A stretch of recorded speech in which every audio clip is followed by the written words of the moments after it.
Welcome to Faith in 5, a weekly video devotional designed to discuss practical spiritual concepts in 5 minutes or less. I'm your host, Mark Vandella. When you do what I do, when you spend time with couples in coaching, or you spend time talking to people about faith, kind of the pastor side of my life, or you talk to people who are chasing career and setting strategy and goals and moving forward, you end up having a lot of conversations about meaning. And on the pastor side, I actually have a lot of conversations with people about life, death, and aging. And oddly enough, in my own family and extended family, we've been having a couple more conversations about that because I'm of the age that my parents are getting older. And we're starting to think, like, I see them maybe once or twice a year because they don't live near me.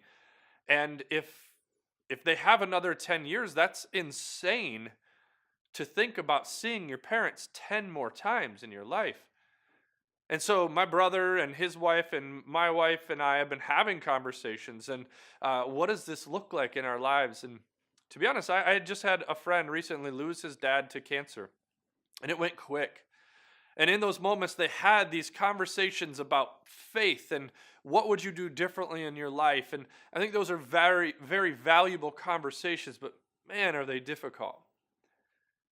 And in this series, this is the last week of our What Would You Do series. And this one's a little bit different. It's not necessarily put yourself in someone else's shoes and try to understand what they're facing, but instead put yourself in that position. If you knew your days were numbered, I mean, the fact is, all of ours are.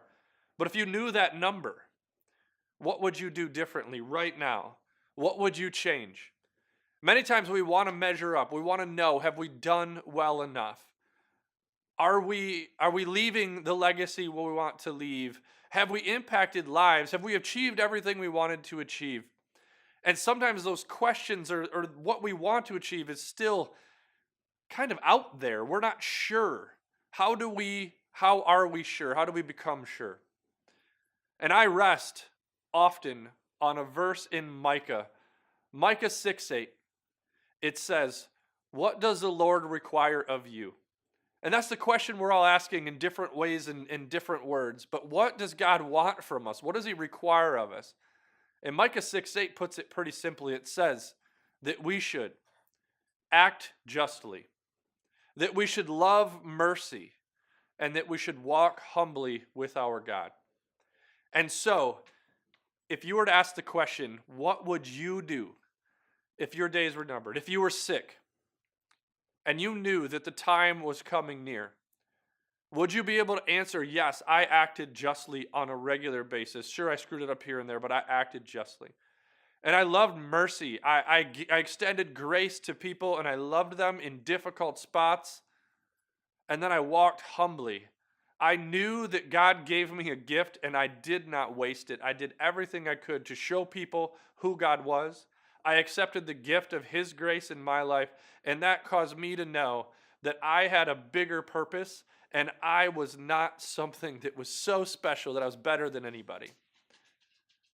As you think about, if you could put yourself in those shoes, if you're facing that, what would you do differently than what's stopping us from doing it differently? Take a look. Have our faith in your faith journey. Ask those questions. Have I acted justly? Have I loved mercy? And have I walked humbly with my God? This week, evaluate those things. And if not, look at those places you might do differently. If you become very aware of the fact that your days are numbered, maybe somebody in your life, their days are also numbered. What would you do differently? What would you do to get the most out of this and to bring God into that conversation so that people can know that God was a part of your life and that they can experience these really meaningful conversations? You can experience these meaningful conversations about life and about the meaning of life and how we measure up. So this week in your faith, step into some of those places, evaluate, and see where God shows up.